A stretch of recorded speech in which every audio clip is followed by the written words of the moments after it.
गणित के crash course के इस वीडियो में आपका बहुत बहुत स्वागत है।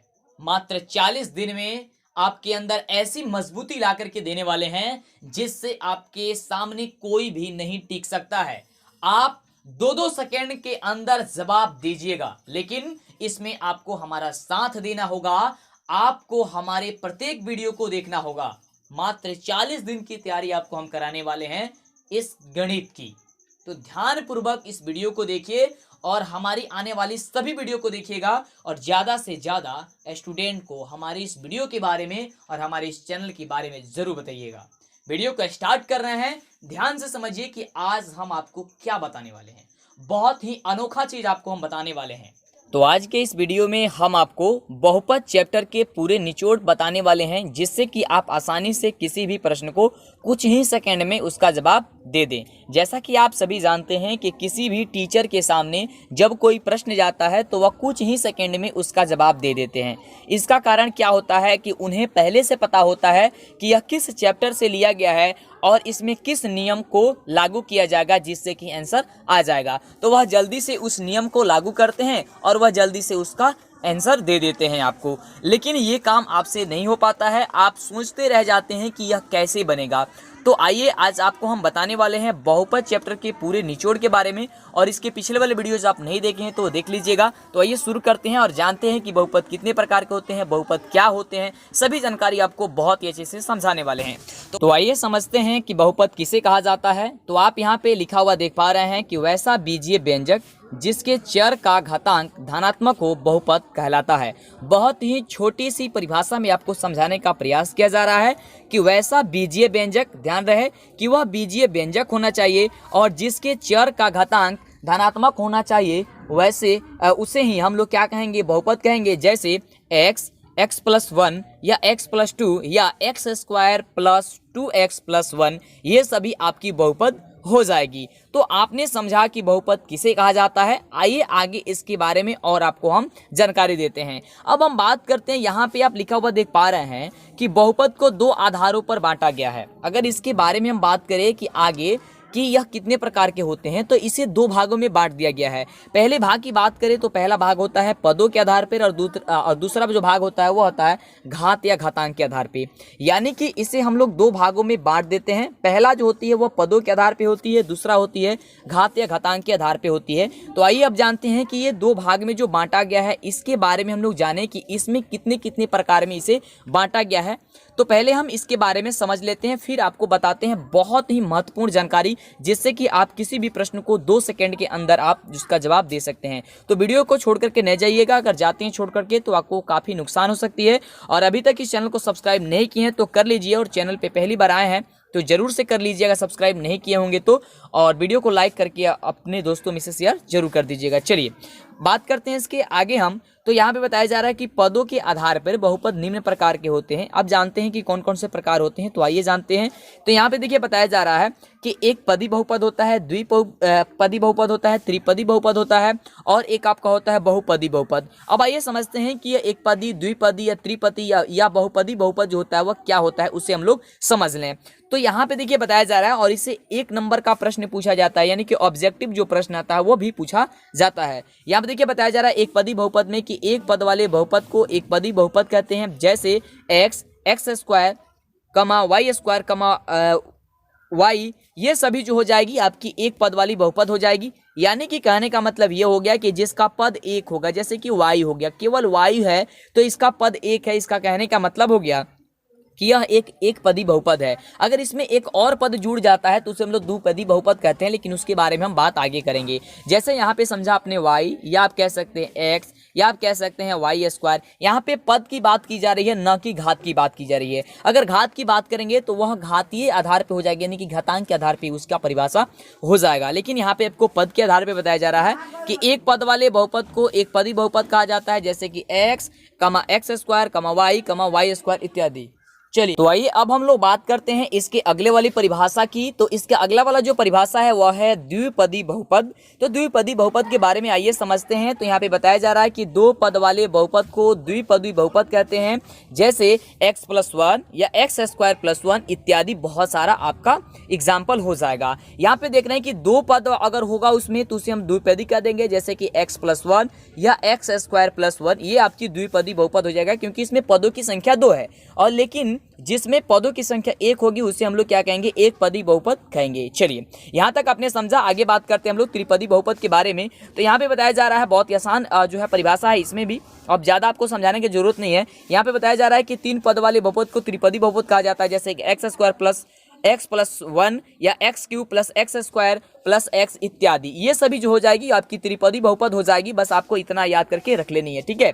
अब बात करते हैं, एक और होता है बहुपदी बहुपद। तो इसे समझना जरूरी है। देखिए इसमें बताया जा रहा है कि 3 या 3 से अधिक पद वाले बहुपद को बहुपदी बहुपद कहा जाता है। ध्यान देंगे, बोल रहा है यहाँ पे कि 3 या 3 से अधिक हो तो उसे हम लोग कहेंगे बहुपदी बहुपद का नाम उसमें हम दे देंगे। तो इसमें क्या करता है आपके एग्जाम में कि आपको कुछ एग्जाम्पल के तौर पे कोई प्रश्न दे देता है और पूछता है कि यह कौन सा जो है वह बहुपद है, ये आप बता दीजिए। तो इसे आप याद कर लीजिए कि एक पद वाला होगा तो एक पदी, 2 पद वाला होगा तो द्विपदी, 3 पद वाला होगा तो त्रिपदी, और 3 या 3 से ज्यादा होगा तो उसे हम लोग बहुपदी बहुपद के नाम से जानते हैं। जैसे इसके एग्जाम्पल की यदि हम बात करें तो x³ + x² + x+1 हो जाएगा, या p + y³ + r + s हो जाएगा, या कोई भी और भी हो सकता है, ठीक है। आगे जब हम आपके चैप्टर सॉल्व करेंगे तो उसमें भी आपको बताते रहेंगे। चलिए तो जल्दी से चैनल को सब्सक्राइब नहीं किए तो कर लीजिए, फटाफट कीजिए, और अभी तक इस वीडियो को लाइक नहीं किए तो लाइक करके दोस्तों में शेयर कीजिए, और कॉल, फोन, SMS जैसे भी करना है अपने दोस्तों को भी वैसे बता दीजिए कि हाँ क्लास आप सभी की चल रही है। चलिए अब बात करते हैं इसके अगले परिभाषा की। तो यहाँ पे बताया जा रहा है कि घात या घातांकों के आधार पर बहुपद को निम्न प्रकार से बांटा गया है। आइए अब जानते हैं कि इसे घात या घातांक के आधार पर इसे कितने प्रकार में बांटा गया है। तो इसे भी कई प्रकार से बांटा गया है, जैसे कि एक घातीय या रैखिक बहुपद। यहाँ पे एक घातीय लिखा गया है, ठीक है, यहाँ इसे समझ लीजिएगा। चलिए तो यहाँ पे बताया जा रहा है कि एक घातीय बहुपद या रैखिक बहुपद। अब यहाँ पे आपके एग्जाम में क्या करता है कि एक घातीय को छोड़ करके रैखिक का नाम दे देता है, और आप लोग सोच में पड़ जाते हैं कि ये रैखिक बहुपद होता क्या है। तो आपको जैसे घबराना नहीं है, आप लोग ये जान जाइए कि एक घातीय बहुपद को ही हम लोग क्या कहते हैं, रैखिक बहुपद कहते हैं। अब इसमें देखिए इसका परिभाषा क्या होगा, ध्यान से समझिए कि एक घात वाले बहुपद को एक घाती या रैखिक बहुपद कहा जाता है। ध्यान से समझेंगे कि एक घात वाले बहुपद को क्या कहा जाता है बाबू, तो एक घाती या रैखिक बहुपद कहा जाता है, जैसे x, x+1, 5x। आप यहाँ पे देख पा रहे हैं, यहाँ पे पद तो अलग अलग है। आप इसमें देख रहे हैं कि x+1 है, तो ये जो होगा आपकी, अगर घात के आधार पे हम बात करें तो ये तो एक घातीय बहुपद हो जाएगा, या इसे रैखिक बहुपद भी कह सकते हैं, रैखिक बहुपद भी कह सकते हैं। लेकिन इसके पद की बात करें तो इसमें पद 2 है, तो ये द्विपदी बहुपद हो जाएगा। लेकिन घात के आधार पे क्या होगा, तो एक घातीय बहुपद होगा, क्योंकि इसकी घातों की जो संख्या है, यानी कि जो पावर है, पावर इसका 1 है। जैसे मान लीजिए यहाँ पे x है, तो x का पावर यहाँ पे 1 हो सकता है, ठीक है, या यहाँ पे x+1 है तो इसका भी घात क्या हो सकता है, 1 हो सकता है। इसलिए यह क्या चीज है, तो एक घातीय बहुपद है, इसे हम लोग रैखिक बहुपद के नाम से भी जानते हैं। अब इसका एक पूछता है कि व्यापक रूप क्या होता है। ध्यान देंगे, आपके ऑब्जेक्टिव टाइप प्रश्न में ये पूछा जाता है कि एक घातीय या रैखिक बहुपद का व्यापक रूप क्या होता है, तो आप इसे याद कर लीजिए, ठीक है। इसीलिए बोले हैं कि जब आप पूरा पढ़ लीजिएगा, 2-2 सेकंड के अंदर गणित का जवाब देते चले जाइएगा, सिर्फ 2-2 सेकंड के अंदर, बस आपको पढ़ना होगा, लगातार मेहनत करना होगा तब। देखिए तो यहाँ पे कहा रहा है कि इसका जो व्यापक रूप होता है वह ये होता है ax + b होता है, जहाँ a बराबर नहीं होता है 0, यानी कि a के बराबर 0 नहीं होगा तो ही जाकर के हमारी ये जो होती है वो नियम लागू होती है। यानी कि आप आसानी से कह सकते हैं कि ax + b जो होता है वह इसका क्या होता है, व्यापक रूप होता है। और आपसे प्रश्न में पूछा जा सकता है, मतलब पूछा जाता है कि ax + b जो होता है वह किसका व्यापक रूप है। उसमें ऑप्शन होगा कि एक घातीय बहुपद, द्विघातीय बहुपद, त्रिघातीय बहुपद, या इनमें से कोई नहीं। तो आप तो अब जान गए कि एक घातीय बहुपद को हम लोग क्या कहते हैं, एक घातीय बहुपद का ये क्या है, आपका व्यापक रूप है कि ax + b है। और इसके आगे वाले हम परिभाषा में बात करेंगे कि औरों का जो है व्यापक रूप क्या होता है, और वह बहुत ज़्यादा इंपॉर्टेंट होता है, आपके एग्जाम में कई बार पूछा भी जाता है। तो यहाँ पे आप देख पा रहे हैं अगला जो परिभाषा है वह है द्विघातीय बहुपद, ठीक है। द्विघातीय बहुपद की यदि बात करें तो देखिए द्विघातीय बहुपद में बताया जा रहा है कि 2 घात वाले बहुपद को द्विघातीय बहुपद कहा जाता है। इसका जो व्यापक रूप होता है वो होता है ax² + bx + c होता है। ये आप आपको याद करके रखनी है। क्या याद करके रखनी है कि a x square plus b x plus c होता है। अगर इस रूप में कोई बहुपद नहीं होगा तो वह द्विघातीय बहुपद नहीं होगा, और आपको सबसे ज्यादा द्विघातीय बहुपद के बारे में आपके चैप्टर में पढ़ना है, तो ये आपको जानना बहुत ही जरूरी है। तो इस वाले रूप को हम लोग क्या कहते हैं, इस वाले रूप को a x square plus b x plus c जो होगा उसे हम लोग क्या कहेंगे, तो द्विघातीय बहुपद कहेंगे। अब यहाँ पे देखिए कहने का इसका मतलब पहले आपको समझा देते हैं, समझ लीजिए। देखिए एक्स स्क्वायर है तो एक्स स्क्वायर सब में रहेगा, लेकिन जो ए है वह ए बी जो सी दिया गया है उसमें कोई अंक रहेगा, जैसे वह 2 हो गया, 3 हो गया, 4 हो गया, 5 कुछ भी हो सकता है यहाँ पे, ठीक है। इसलिए और इसी प्रकार आपके बी के भी स्थान पे कुछ भी हो सकता है, 1 2 3 4 कुछ भी हो सकता है, या सी के स्थान पे भी कुछ भी हो सकता है। तो इस तरह से आपको रहना चाहिए, लेकिन उसमें नियम ये लागू होनी चाहिए कि मतलब जो एक्स स्क्वायर है और एक्स स्क्वायर के बाद से एक्स, उसके बाद से जो सी है यानी कि कांस्टेंट, यानी कि कुछ मान वहां पे रहना चाहिए, तभी वो द्विघातीय बहुपद में होगा, अन्यथा द्विघातीय बहुपद में वो नहीं होगा। तो आपने समझा कि दो घात वाले बहुपद को द्विघातीय बहुपद कहते हैं, लेकिन इसका व्यापक जो रूप होता है वो होता है a x square plus b x plus c होता है। और आपको बता दें कि यहाँ पे भी a बराबर नहीं होता है 0, ठीक है। जैसे एक्स स्क्वायर माइनस 3, या आप कह सकते हैं कि x square plus 2x plus 1, ये सभी आपकी द्विघातीय बहुपद की क्या चीज़ है, उदाहरण है। तो आप एक काम कीजिए, ये जितने भी परिभाषा आपको बता रहे हैं या जो अभी आपको हम बता रहे हैं वह इसे लिख लीजिए, या आपको हम अपने ऐप पे इसको अपलोड कर देंगे, आप वहाँ से इसे आसानी से देख सकते हैं और बना सकते हैं, ठीक है। तो आप ऐप को डाउनलोड कर लीजिएगा, उसका लिंक डिस्क्रिप्शन में मिल जाएगा। लेकिन अभी ऐप पे काम चल रहा है जिस समय हम वीडियो बना रहे हैं, लेकिन अगर आप इस वीडियो को कुछ दिनों के बाद देख रहे हैं तो ऐप जो है प्ले स्टोर पे मिल जाएगा, आपको लिंक जो है डिस्क्रिप्शन में मिल जाएगा, लिंक पे क्लिक करके आप डाउनलोड कर सकते हैं। लेकिन फिलहाल अभी आप सभी इंतजार कीजिए, अभी जब हम वीडियो बना रहे हैं या अभी आप देख रहे हैं तो, लेकिन अगर आप कुछ दिनों के बाद देख रहे हैं तो एक बार जरूर चेक कर लीजिएगा, ठीक है, क्योंकि ऐप बन चुकी होगी और आपको हम वहाँ पे अपलोड कर दिए हैं, तो जा करके आप देख सकते हैं। ऐप पे अभी काम चल रहा है, ठीक है, ये जिस समय हम वीडियो को अपलोड कर रहे हैं, लेकिन ये कुछ समय के बाद देख रहे हैं तो समझिए क्या हो गया है, अपलोड हो गया है। चलिए बात करते हैं अगले वाले हम लोग परिभाषा के, कि अगला परिभाषा क्या होगा। तो देखिए आइए समझते हैं हम लोग कि त्रिघातीय बहुपद क्या होता है, क्योंकि इसके बाद वाला क्या चीज़ है, त्रिघातीय बहुपद। तो देखिए 3 घात वाले बहुपद को हम लोग क्या कहेंगे, त्रिघातीय बहुपद कहा जाता है। और इसका जो व्यापक रूप होता है, इससे याद कर लीजिए, इसका व्यापक रूप होता है a x cube plus b x square plus c x plus d होता है, ठीक है। और यहाँ पे भी a बराबर नहीं होता है 0। तो ये बातें आप याद करके रखिए। जैसे इसके हम परिभाषा उदाहरण की बात करें तो हो जाएगा x cube plus x square plus x plus 1, या आप कह सकते हैं कि एक्स क्यू माइनस 1, ठीक है। अब यहाँ पे आप देख पा रहे हैं कि आप कहिएगा सर इसका जो व्यापक रूप होता है वो तो a x cube plus b x square plus c x plus d होता है, लेकिन आपने यहाँ पे केवल बता दिया कि एक्स क्यू माइनस 1 जो होगा इसका एग्जाम्पल हो जाएगा। यहाँ पे एक्स क्यू तो हम लोग को दिखाई दे रहा है, लेकिन एक्स दिखाई नहीं दे रहा है। इसका कारण क्या है, तो देखिए बाबू, इसका कारण ये है कि यहाँ पे b के मान पे 0 अगर रख दिया जाएगा तो एक्स स्क्वायर क्या हो जाएगा, खत्म हो जाएगा। और c के स्थान पे 0 रख दिया जाएगा तो फिर c से 0 में गुणा किया जाएगा, c से x में गुणा 0 में x से गुणा किया जाएगा तो भी x खत्म हो जाएगा। और यहाँ पे d जो है, d के मान पे -1 रख दिया गया है, तो इसलिए जो है इसका एग्जाम्पल आपका एक्स क्यू -1 हो सकता है, ठीक है। लेकिन a बराबर 0 नहीं रखनी है, ठीक है, इसलिए यहाँ पे एक्स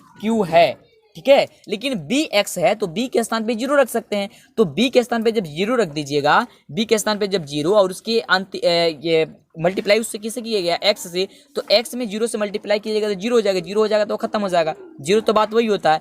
तो इसलिए ये जो होगा वह आपका एग्जाम्पल हो जाएगा, ठीक है। चलिए आगे बात करते हैं। अगला जो है वो है कि शून्य घातीय बहुपद। शून्य घातीय बहुपद के बारे में हम बात करते हैं। देखिए, तो वैसा बहुपद जिसके चर का घात अगर शून्य होता है, मतलब उसका चर का घात यदि हम बात करें शून्य होता है तो क्या हो जाएगा, शून्य घातीय बहुपद हो जाएगा। जैसे मान लीजिए कि यहाँ पे अगर कोई चर रहता 2x और इसका घात 0 रहता, तो 0 रहता तो खत्म हो जाएगा, क्योंकि आप जानते हैं कि किसी, आप पढ़े भी होंगे बहुत जगह बहुत पहले, कि अगर किसी चर का घात 0 होता तो उसका मान 1 होता है। तो 2 है और उसका क्या है, x का घात 0 है, तो x का घात 0 के मतलब हो जाएगा 1, तो 1 में आप गुणा कीजिएगा 2 से, क्या आएगा, 2 आएगा। इसलिए यहाँ पे क्या हो गया, 2 यहाँ पे इसका एग्जाम्पल हो जाएगा, 2 हो जाएगा, 3 हो जाएगा, 4 हो जाएगा, 5 हो जाएगा, ठीक है। यहाँ पे क्या होगा, चर संख्या हट करके अचर संख्या आ जाएगी, ठीक है। तो आपने समझ गया कि शून्य घातीय बहुपद किसे कहा जाता है, ये भी आपसे पूछा जाता है। वीडियो लंबा होता है लेकिन उससे आपको परेशान नहीं होनी है, आपको धैर्यपूर्वक देखना है और वीडियो को नीचे कमेंट बॉक्स में आपको जरूर बताना है कि वीडियो कैसी लगती है आप सभी के लिए, आप सभी को कैसी लगती है, जिससे हमारा मनोबल बढ़ेगा। आगे से हम सभी मैं आपके लिए आगे से अच्छे वीडियो और भी बना करके लाते रहेंगे। और संपूर्ण आप देखिए पूरे 40 दिन में ही आपको बस पूरी मैथ को तैयारी करा दे रहने वाले हैं, इसलिए वीडियो थोड़ी सी लंबी जरूर होगी। चलिए, तो आप सभी को परेशान नहीं होनी है। और एक बच्चा थोड़ी सी गलती करता है कि वीडियो को डाउनलोड करके देखता है, तो डाउनलोड करके आप लोग वीडियो को न देखें, आप लोग ऑनलाइन ही वीडियो देखें, क्योंकि उसमें ये आपको कमेंट करने का और लाइक करने का ये सिस्टम जो होता है वो चालू रहता है, लेकिन आप जब डाउनलोड कर लीजिएगा तो नहीं होता है। ठीक है,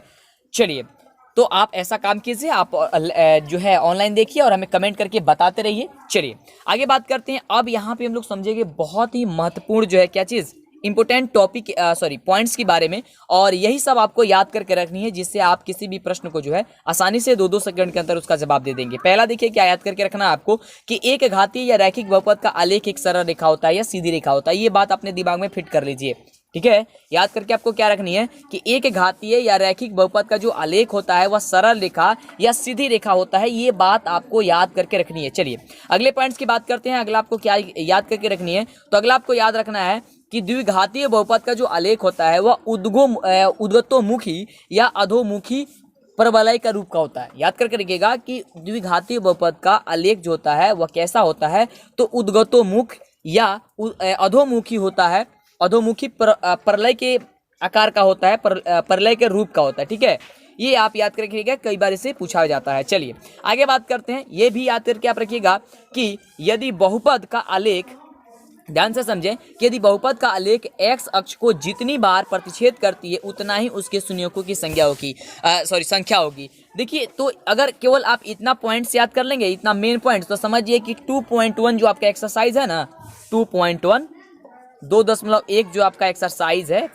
ये प्रश्नावली 2.1, ये कंप्लीट हो जाएगा बस एक ही पॉइंट से। यानी कि आप समझ सकते हैं कि जो भी इसमें इंपॉर्टेंट पॉइंट लिखा गया ना, बहुत काफ़ी मतलब महत्वपूर्ण है, तो इसलिए सभी पॉइंट्स को अच्छे से याद करना है, क्योंकि एक एक जो है ना पॉइंट्स को बुक के एकदम निचोड़ निकाल करके आए हैं, और ऐसी तैयारी आप देख रहे होंगे कहीं पे भी नहीं मिलेगी। मैं कह सकता हूँ इस बात को कि कहीं पे भी नहीं मिल सकती है। चलिए आगे बात करते हैं। अगले आपको समझना होगा आप सभी को कि एक घातीय या रैखिक बहुपद का जो हल होता है वह एक होता है, और वो कौन होता है, अल्फा होता है। क्या होता है बाबू, अल्फा। याद करके रखिएगा, अल्फा होता है। तो एक घातीय या रैखिक बहुपद का हल कितना होता है, तो एक होता है। कौन होता है, तो अल्फा होता है। बस इतना याद करके रखिएगा कि एक घातीय बहुपद का या रेखीय बहुपद का जो हल होता है वह एक होता है। आगे समझिए, आगे आपको बताया जा रहा है कि द्विघातीय बहुपद का जो शून्यक होता है या हल होता है वह 2 होता है। कौन कौन से 2 शून्यक होते हैं, एक अल्फा होता है और एक आपका क्या होता है बाबू, तो बीटा होता है। ठीक है, अब बीटा को कुछ लोग क्या करते हैं, बच्चे क्या करते हैं, गलती कर देते हैं, बीटा को बी बना देते हैं। देखिए ध्यान से, बीटा को बी की तरह ना बनाइएगा। बीटा को जब आपको बनाना होगा तो आप बी बना करके थोड़ी सी हाफ में ही बी बना दीजिएगा। ठीक है, यानी कि आधा में और आधा लकीर नीचे रहनी चाहिए। ठीक है, तो आपको अच्छा से लगेगा कि हाँ बीटा है, तो बी दिखाई देने लगेगा। ठीक है, चलिए आगे बात करते हैं। अगला है कि त्रिघात बहुपद के 3 शून्यक होते हैं। कौन कौन शून्यक होते हैं, एक होते हैं अल्फा, एक होता है बीटा और एक होता है गामा। ठीक है, याद करके रखिएगा, अल्फा, बीटा और गामा। चलिए आप हमें बताइए कि वीडियो कैसा लग रहा है, आप सभी नीचे कमेंट करते रहिए। चलिए अगला है द्विघात बहुपद ax² + bx + c के शून्यक अल्फा और बीटा हो, तो जैसा कि आप सभी ने जाना कि द्विघात बहुपद का व्यापक रूप क्या होता है, ax² bx + c, यानी कि ये इसी रूप का होगा। द्विघात बहुपद होगा किस रूप का होगा, ax² + bx + c के रूप का होगा। अगर ऐसा रहता है तो इसमें अगर इसकी योग पूछा जाए, यानी कि उसका जोड़ पूछा जाए, कहने का मतलब कि अल्फा प्लस बीटा का मान पूछा जाए, अगर कोई बहुपद द्विघातीय बहुपद दे दिया गया हो और पूछा जाए कि इसके योग क्या होगा, तो आपको कैसे निकालना है, यानी कि अल्फा प्लस बीटा निकालना होगा। तो -b/a, यानी कि बी का मान जो दिया गया होगा उसमें माइनस लगा करके और ए का मान जितना दिया गया है उससे हम भाग कर देंगे, तो हम लोग का जो होगा वह द्विघात बहुपद का योग निकल जाएगा, यानी कि अल्फा प्लस बीटा का मान निकल जाएगा। ठीक है, और बहुत ज़्यादा ये पूछा जाता है, ये इस चीज़ को आपको ध्यान में रखना है। चलिए और आगे बात करते हैं। अगर आपसे कोई पूछे कि शून्यकों का यानी कि इसका शून्यकों का गुणनफल क्या होगा, यानी कि योग तो हमने जान लिया अल्फा प्लस बीटा, लेकिन इसी का अगर पूछ दिया जाए कि इसका गुणनफल क्या होगा, यानी कि अल्फा इंटू बीटा जो होगा वह क्या होगा, तो होता है c/a, यानी कि c का मान जितना दिया गया हो उतना हम लोग a के मान से भाग दे देंगे, तो हम लोग को जो होगा वह गुणनफल इसका प्राप्त हो जाएगा द्विघातीय बहुपद का। ठीक है, चलिए इसका यूज बहुत ज्यादा है, हम आपको आगे जब वीडियो बना करके लेके आ रहे हैं तो उसमें आपको समझ में आ जाएगा। चलिए, और आप इस एक्सरसाइज को सॉल्व भी किए होंगे तो आपको पता होगा।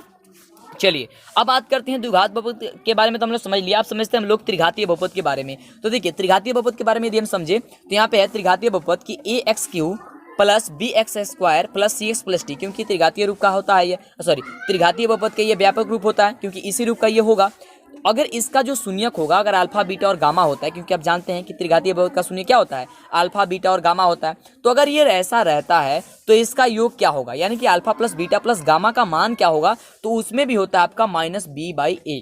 ठीक है, सॉरी -b/a। ठीक है, ये होता है आपका। चलिए, और इसके बात करते हैं इसके गुणनफल की, तो इसका गुणनफल क्या हो जाएगा d/a। ठीक है, d का मान जितना होगा और a का मान जितना होगा बस उसे हम भाग दे देंगे, निकल जाएगा हम लोग के चीज के मान d का मान। लेकिन इसमें एक और पूछा जाता है कि शून्यकों का गुणनफल का योग। अब इसमें देखिए क्या पूछा जा रहा है कि शून्यकों का गुणनफल का योग। ठीक है, और ये ऐच्छिक में प्रश्न इससे पूछा जाता है, और आपको 5 नंबर में पूछा जाएगा, जब भी पूछा जाएगा इससे, इस वाले फॉर्मूले से। तो इसका फॉर्मूला क्या हो जाएगा, यानी कि इसको आप इंग्लिश में सॉरी अल्फा बीटा में कहेंगे तो आप इसे ऐसे कहेंगे, हिंदी में तो आप कहिएगा कि शून्यकों का गुणनफल का योग। लेकिन अगर आपको इससे कहना होगा अल्फा बीटा के रूप में तो कहिएगा कि alpha beta plus beta gamma plus gamma alpha. ठीक है, इसका मान क्या होगा, तो इसका मान होगा c/a। ठीक है, यानी कि c का मान जितना होगा a के मान से भाग दे देंगे, हम सभी का आ जाएगा शून्यकों का गुणनफल का योग हो जाएगा त्रिघातीय बहुपद में। ओके, चलिए आगे बात करते हैं। ये सबसे ज्यादा इंपॉर्टेंट है कि द्विघात बहुपद क्या होता है। ठीक है, अगर आपसे कोई पूछे द्विघात बहुपद बराबर क्या होता है, तो होता है x² इंटू शून्यकों का योग इंटू x प्लस शून्यकों का गुणनफल। कहने का मतलब हो गया कि x² minus alpha plus beta into x और प्लस अल्फा इंटू बीटा। कहने का मतलब यह है कि अगर आपको अल्फा बीटा का मान दिया गया होगा, ठीक है, तो उससे आप आसानी से द्विघात बहुपद बना सकते हैं। यानी कि अल्फा बराबर 2 दिया गया हो और बीटा बराबर 3 दिया गया हो और पूछा जाए कि द्विघातीय बहुपद क्या होगा, तो आप इस वाले फॉर्मूले से बना दीजिएगा कि x² minus alpha plus beta into x plus alpha into beta. यानी कि अल्फा प्लस बीटा का पहले मान निकाल लीजिएगा और अल्फा प्लस बीटा का मान निकालने के बाद अल्फा इंटू बीटा का मान निकाल लीजिएगा, और उसके बाद से इसको केवल रख देना है। x² है तो x² रहेगा, माइनस है तो माइनस रहेगा, और अल्फा प्लस बीटा का मान जो निकालेंगे वो रख दीजिएगा, और इंटू में x आप कर दीजिएगा, प्लस तो प्लस कर दीजिएगा, और अल्फा इंटू बीटा का जो मान है उसमें रख दीजिएगा। बस आपका द्विघात बहुपद तैयार हो जाएगा, और उसे आप जब चेक कीजिएगा तो वह ax² plus bx plus c के रूप का आ जाएगा। ठीक है, तो ये द्विघात बहुपद हो जाएगा। चलिए आगे बात करते हैं त्रिघात बहुपद के बारे में कि त्रिघात बहुपद जो होगा वो कैसे आप उसको बना सकते हैं।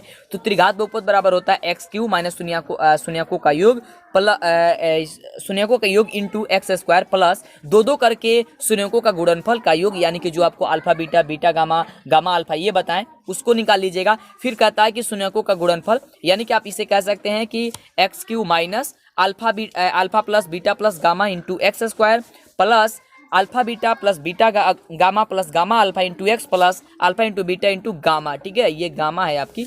ठीक है, तो ये आपकी हो जाएगी त्रिघाती बहुपद निकालने का सूत्र हो जाएगा। ठीक है, जब इसे सॉल्व करेंगे तो आसानी से समझ में आ जाएगा, आप सभी को कोई परेशानी नहीं होगी, और जो बच्चे प्रश्न को सॉल्व कर लिए होंगे उन्हें तो कोई दिक्कत नहीं हो रही होगी। चलिए आगे बात करें। यहाँ पे एक पॉइंट और भी याद करके आपको रखनी है कि त्रिघात बहुपद के अधिकतम शून्यकों की संख्या कितनी होती है, 3 होती है। द्विघात बहुपद के अधिकतम शून्यकों की संख्या कितनी होती है, 2 होती है। एक घातीय रैखिक बहुपद के अधिकतम शून्यकों की संख्या क्या होती है, 1 होती है। ये पूछा जा सकता है आपसे कि त्रिघात बहुपद के अधिकतम घातों की संख्या कितनी होती है, सॉरी अधिकतम शून्यकों की संख्या, सॉरी अधिकतम किसकी संख्या, शून्यकों की संख्या 3 होती है। द्विघात बहुपद में 2 होती है, एक घातीय रैखिक बहुपद में 1 होती है। चलिए, और एक आपका लास्ट पॉइंट है और इससे जानना बहुत ही जरूरी है। देखिए समझाया जा रहा है, इसको थोड़ी सी और भी अच्छे से समझने की जरूरत है कि विभाजन एल्गोरिथम में 2 बहुपद p इंटू एक्स और g इंटू एक्स दिए रहने पर, ध्यान देंगे कि विभाजन एल्गोरिथम में 2 बहुपद p इंटू एक्स और g इंटू एक्स दिए रहने पर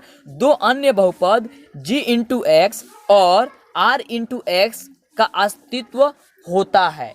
ठीक है, ये मत कह दीजिएगा कि अगर p इंटू एक्स और g इंटू एक्स दिया रहा है लेकिन उसका अन्य जो 2 बहुपद है वह नहीं निकल सकता है, तो निकल सकता है। और निकालने का जो फॉर्मूला जो है वह किस तरीके से आप यूज कर सकते हैं, उसका इस्तेमाल करेंगे तो कर सकते हैं p इंटू एक्स बराबर g into x into q into x plus r into x. यहाँ पे q लिखा गया, ठीक है, इस तरह से ठीक है, इसे नोट कर लीजिएगा, प्लस आर इंटू एक्स, जहां पे जी इंटू जो एक्स है वह बराबर 0 होता है और आर इंटू जो एक्स होता है वह ग्रेटर होता है, यानी कि बड़ा होता है, किससे? जी इंटू एक्स से बड़ा होता है। ये आपको याद करके रखनी है।